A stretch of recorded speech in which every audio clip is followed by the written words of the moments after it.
Hi, this is Mr. Hood, and we're going to add two fractions with different denominators. But before we do that, let's estimate what the sum is going to be.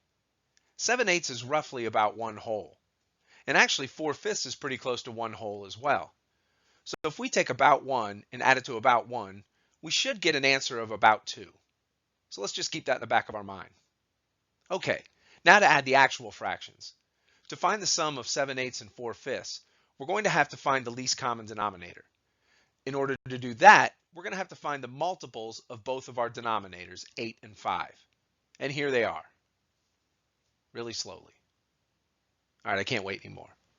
As it turns out, the number 40 is the multiple that will first show up in both lists. That means that that's our LCM, or our least common multiple.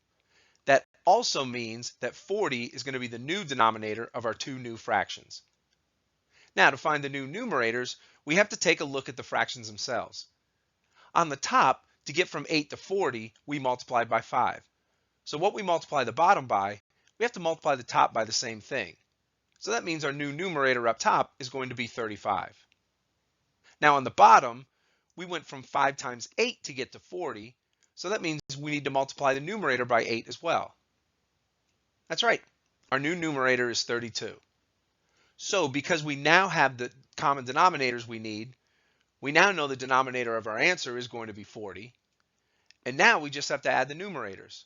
So 35 plus 32 will get us to 67. Okay, now I'd be quite happy with that answer because that fraction is simplified.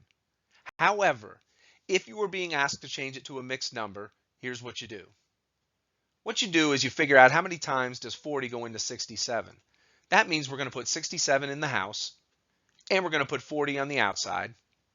And now ask ourselves, how many times does 40 go into 67?